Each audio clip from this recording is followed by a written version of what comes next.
உங்களுக்காக தான் நான் இப்படி நடந்துக்கிறது என கண்ணடித்தாள். உன் குணம் தெரிஞ்சும் உன்கிட்ட போய் சொன்னேன் பாரு என தலையில் அடித்துக்கொண்ட தேவிகா, இன்னைக்கு வீட்ல இருப்பியா இல்ல வேற ஏதாவது பிளான் வச்சிருக்கியா என கேட்டார். அவரை பின்னால் இருந்து அணைத்துக்கொண்டு, மத்தியானம் வரைக்கும் உங்க கூட, அப்புறம் முதியோர் இல்லத்துக்கு போகணும், நீங்களும் வரீங்களா என அன்னையிடம் கேட்க, அக்கா வீட்டுக்கு வரேன்னு சொல்லிட்டேன், நீ மட்டும் போயிட்டு வா என்றார். கீதாஞ்சலி அவள் நேரத்தை அவளுக்காக என்று சில விஷயங்களில் செலவிடுவாள். அதேபோல் மற்றவர்களுக்கும் என்றும் தன் நேரத்தை ஒதுக்குவாள். அதற்காகவே அவள் நண்பர்களுக்கு அவளை மிகவும் பிடிக்கும்.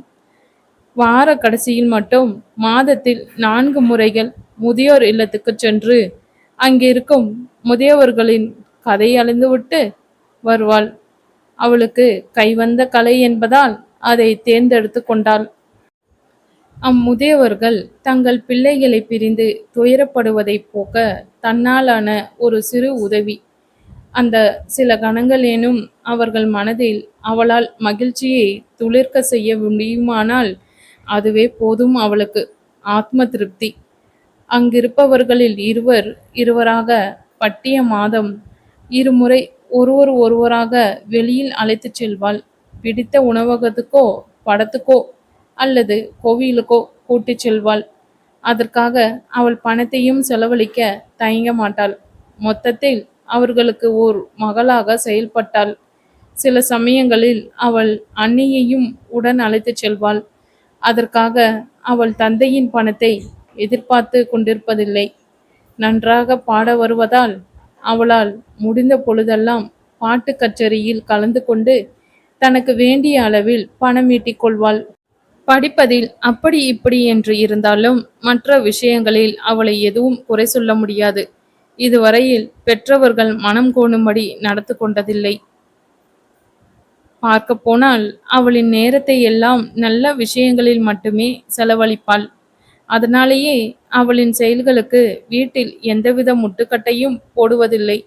ஆனால் நேர்மையாக இருக்கிறேன் என மனதில் உள்ளதை வெளிப்படையாக பேசிவிடுவதால் நேற்று ஆதித்யவிடம் நடந்ததைப் போல் சில சமயம் மற்றவர்களின் கண்டனத்துக்கு ஆளாக நேரிடும். அதற்கும் அவள் தந்தை சொல்லும் ஒரே வாக்கியம், இடம் பார்த்து நடந்துக்கோ பாப்பா என்பது மட்டுமே.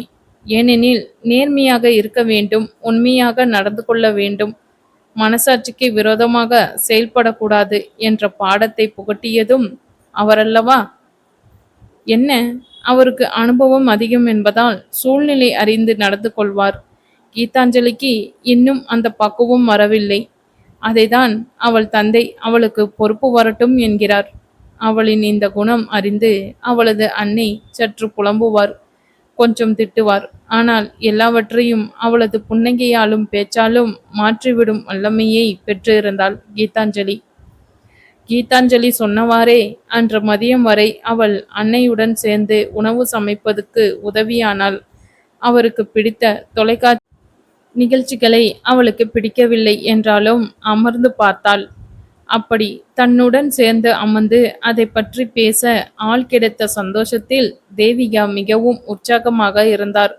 மதிய உணவுக்கு பின்னர் கிளம்பி அவள் எப்பொழுதும் செல்லும் முதியோர் இல்லத்துக்கு சென்றாள். அதில் அதிக பேர் இல்லை, 25 நபர்கள் மட்டுமே. அதனால் அனைவருடமும் பேசி பழக வாய்ப்பு கிடைத்தது. அன்று மீனாட்சி சுந்தரத்தை அவர்களுக்கு பிடித்தவாறு புதிதாக கட்டப்பட்ட மாலுக்கு அழைத்து சென்றாள். அங்கு அவர்களுக்கு பிடித்த உணவை வாங்கி தந்துவிட்டு திரும்புகையில் எதிர்பாராத விதமாக போக்குவரத்து நிறுத்தப்பட்டு இருந்தது. முக்கிய அரசியல் தலைவர் ஒருவர் உடல்நிலை பாதிக்கப்பட்டு கவலைக்கிடமான நிலையில் மருத்துவமனையில் அனுமதிக்கப்பட்டிருந்தார். சட்டம் ஒழுங்கு பிரச்சினை காரணமாக ஆட்டோக்களும் கால் டாக்ஸிகளும் நிற்கவில்லை. பேருந்தில் கூட்டம் நிரம்பி வழிந்தது. அவள் மட்டும் என்றால் எப்படியோ சமாளித்து விடுவாள். ஆனால் வயதான இருவரை வைத்துக்கொண்டு என்ன செய்ய முடியும்? அவர்களுக்கு அத்தனை வயது ஆகிவிடவில்லை என்றாலும் மனதின் குறையை அவர்களின் மூப்பை பகிரங்கப்படுத்தி காட்டியது. தந்தை அழைத்து சொல்லலாம் என்றால் இந்நேரம் பணியில் தீவிரமாக இருப்பார். அவள் அத்தானை அழைத்தால் இவள் செத்தாள். அறிவுரை என்ற பேரில் அறுத்து விடுவான். அதற்கு அந்த குரோக்டெயில் ஆதித்யாவின் பேச்சே தேவலாம். அவள் அப்படி நினைத்த அதே சமயத்தில் அவள் கண்களுக்கு அந்த கருப்பு நிற கார் பட்டது. அதுவும் அது ஆதித்யாவின் கார் என அறிவதற்கு ஒரு நொடி கூட ஆகவில்லை. அந்த எண் பிரத்யேக எண் என அவள் கிண்டல் செய்த அதே எண். மாலுக்கு அருகில் உள்ள அந்த பெரிய நட்சத்திர உணவு விடுதிக்கு வந்திருப்பான் என எண்ணிக்கொண்டாள் கீதாஞ்சலி. ஆபத்துக்கு பாவமில்லை என அந்த காரின் அருகில் வேகமாய் சென்றாள். அதற்குள் கைபேசியில் பேசி முடித்திருந்த ஆதித்யா திரும்பி காருக்குள் ஏறிவிட்டு இருந்தான்.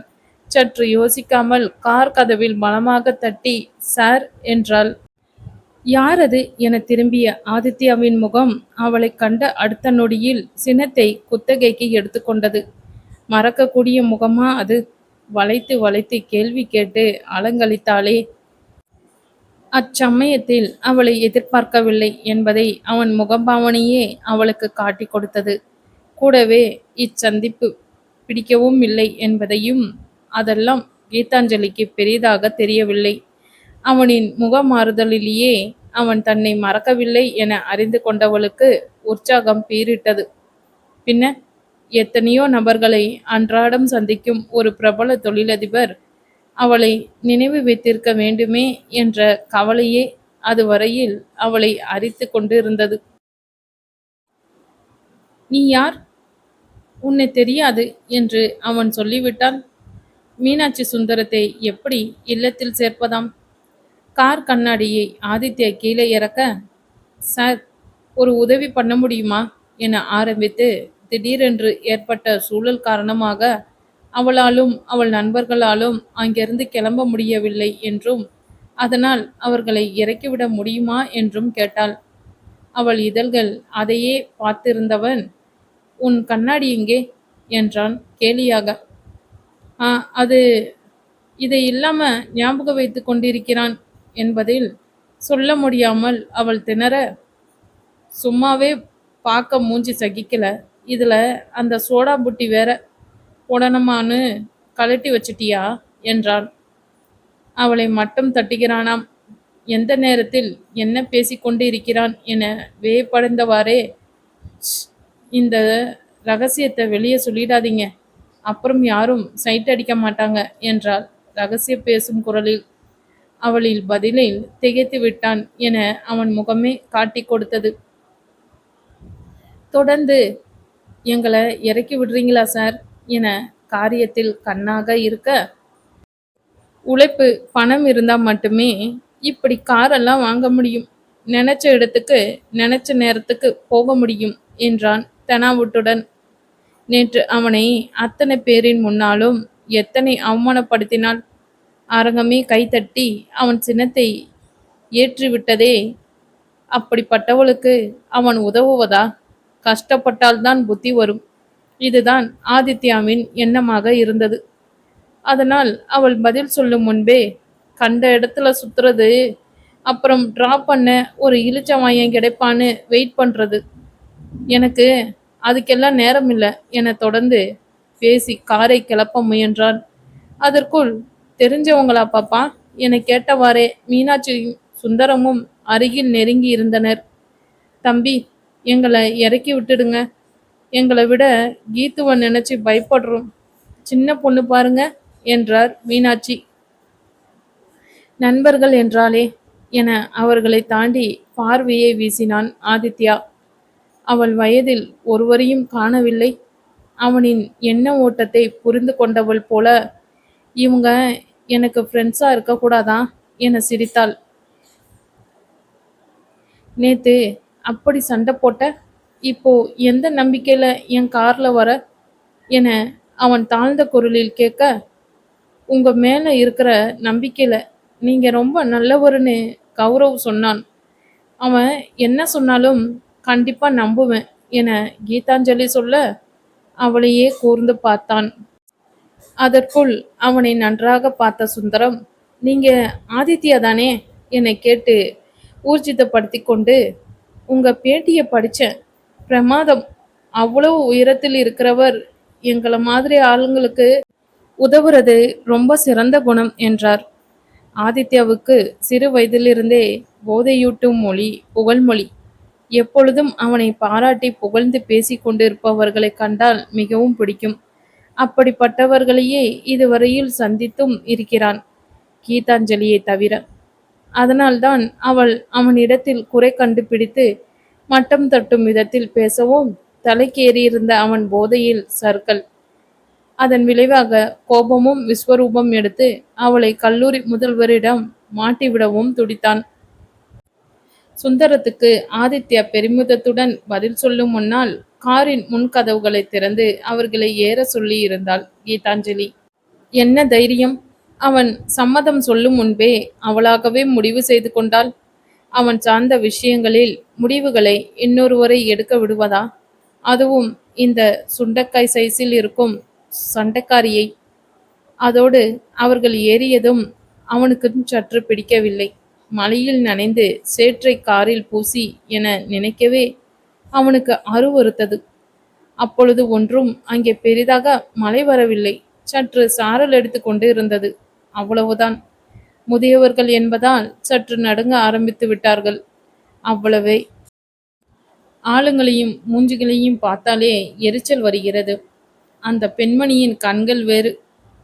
கோட்டான் போல் திரு திருவென்று முழித்து கொண்டு என மீனாட்சியை பற்றி இகழ்வாக எண்ணினான் ஆதித்யா. இளம் வயதில் அந்த கண்களாலேயே பலரையும் அவர் கட்டுப்பாட்டுக்குள் வைத்திருந்தார் என அவனுக்கு தெரிந்திருக்க வாய்ப்பில்லை. ஆதித்யாவிற்கு அவர்களை பார்க்கவே பிடிக்கவில்லை. இதில் காரில் வேறு அழைத்துச் செல்ல வேண்டுமா? தன் வண்டியில் ஏறியவர்களை இறங்க சொல்லலாம் என நினைத்த வேளையில், அவ்வளவு உயரத்துல இருக்கிற நீங்க எங்களை மாதிரி ஆளுக்கு உதவுறது நல்ல பண்பு. என் பசங்களுக்கு இந்த பணிவை சொல்லி வளர்க்காம போயிட்டேன் என்றார் மீனாட்சி.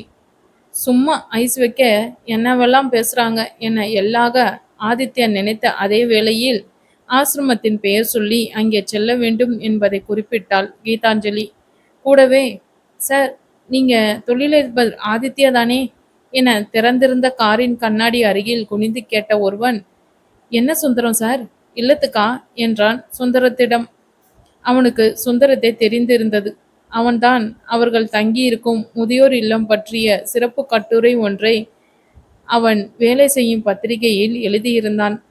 சுந்தரம் அவனிடம் நடந்தவற்றை சுருக்கமாக சொல்லி கொண்டிருக்க, அதை காதில் வாங்காமல் புதிதாக வந்தவன் கழுத்தில் தொங்கிக் கொண்டிருந்த அவன் பெயர் தாங்கிய அடையாள அட்டையை ஆதித்யா ஆராய்ந்தான். அவனை பேட்டியெடுத்த அதே பத்திரிகை நிறுவனத்தின் வேலையில் இருக்கிறான் என அது சொன்னது. கலவரம் பற்றி செய்தி சேகரிக்க வந்திருக்கிறான் என நொடியில் புரிந்து கொண்டான் ஆதித்யா. சார், இது போல முதியோர் இல்லத்தில் இருப்பவங்களை எல்லாம் கூட்டிட்டு போய் உதவுறீங்க. உங்களுக்குள்ள இருக்கிற இந்த உதவுற மனப்பான்மை பத்தி பேட்டியில ஒண்ணுமே சொல்லல. You are really great sir என பாராட்டினான் சுந்தரத்தின் பேச்சை கேட்ட அந்த பத்திரிகைக்காரன். இந்த நேரத்தில் வாயை விட்டு அவன் கட்டி வைத்திருக்கும் பிம்பத்தை கலங்கப்படுத்திவிடக்கூடாது. உடனே முகத்தில் எப்பொழுதும் போல் பிளாஸ்டிக் மென்முறுவலை தவளவிட்டான் ஆதித்யா. கார் அழுக்கானால் கழுவிக்கொள்ளலாம், பேர் கெட்டுப்போனால் அந்த கரையை நீக்க முடியாது. தொழிலில் பல யுக்திகளை கையாளுகிறான். அதெல்லாம் வெளியில் ஒருவருக்கும் தெரியாத வகையில் எளிதாக மூடி மறைத்து விடலாம். ஆனால் இது அப்படியல்ல. முதலில் காரை கழுவ அனுப்பிவிட்டுதான் மறுவேளை பார்க்க வேண்டும். எல்லாம் இவளால் வந்தது என அருகில் இருந்த கீதாஞ்சலியின் முகத்தை பார்த்தான்.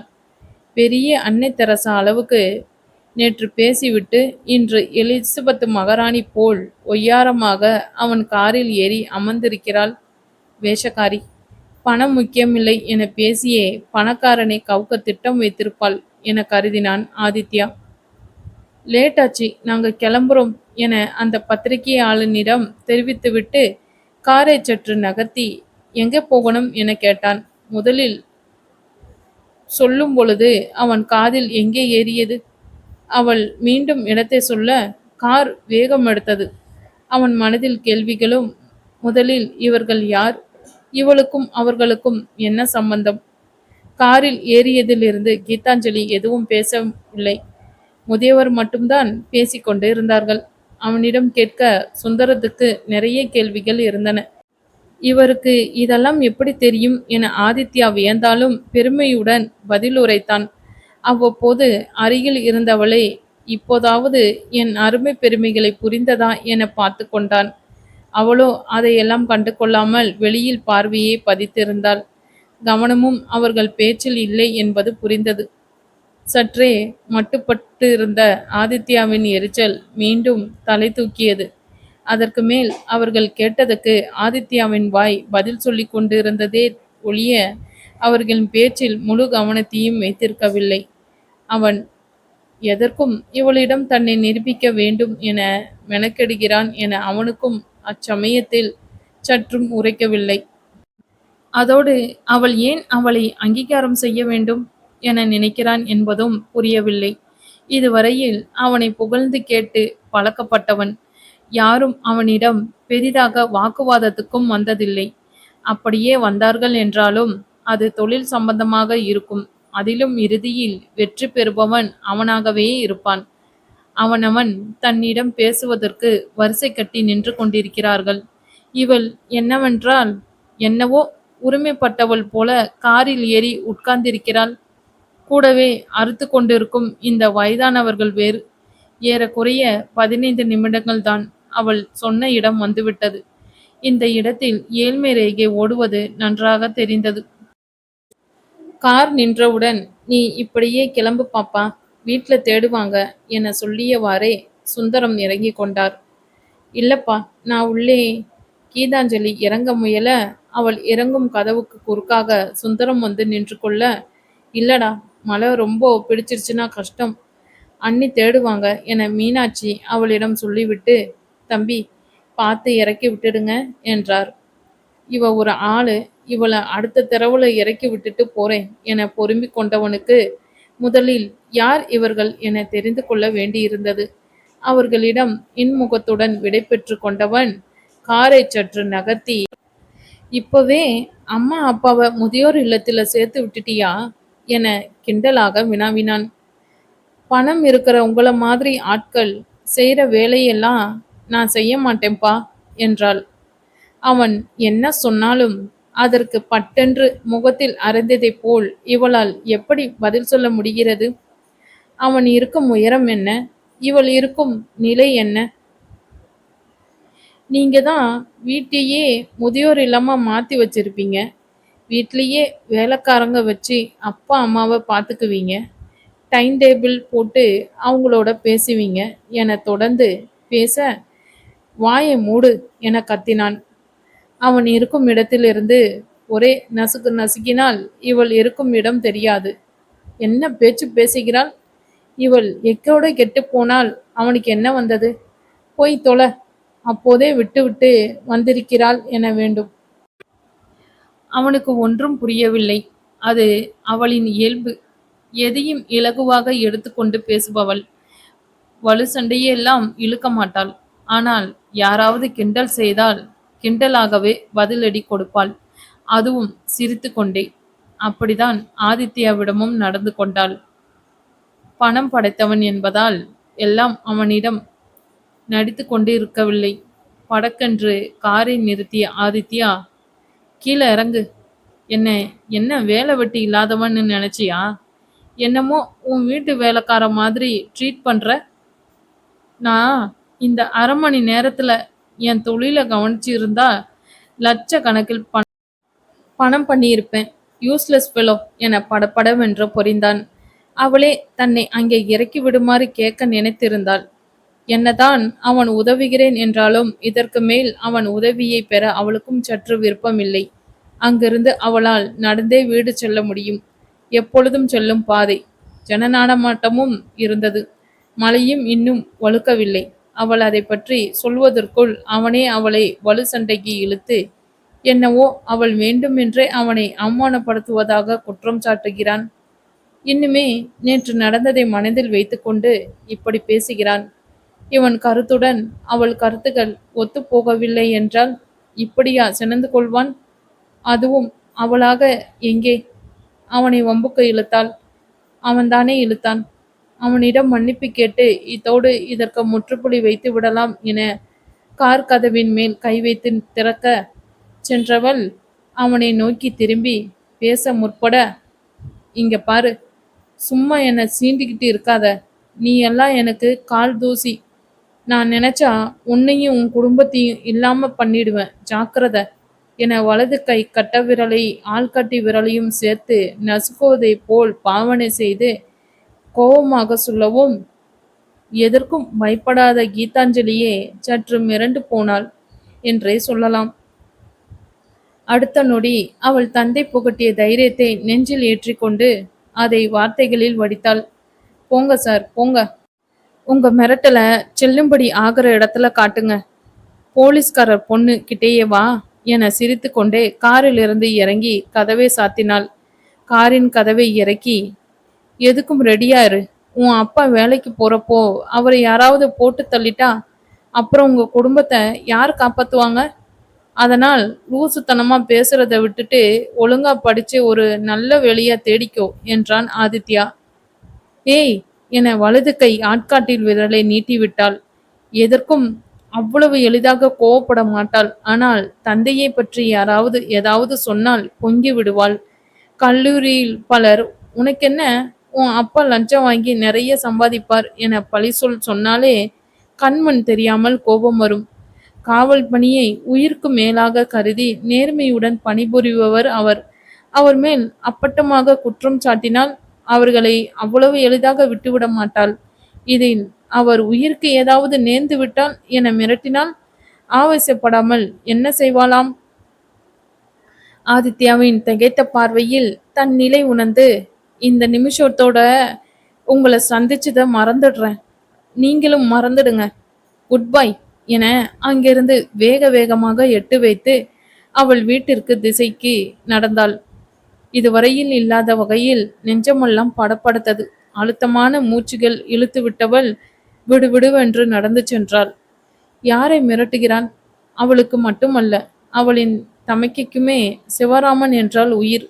அதுவும் கீதாஞ்சலிக்கு அவர் ஒரு ஹீரோ. அவரை போல் ஒரு ஹீரோவை தான் அவள் வாழ்க்கையில் இணைத்து கொள்ள வேண்டும் என்ற தீர்மானத்தில் இருப்பவள். அவருக்கு ஏதாவது என்றால் உயிர் நாடி வரையில் பதறாதா?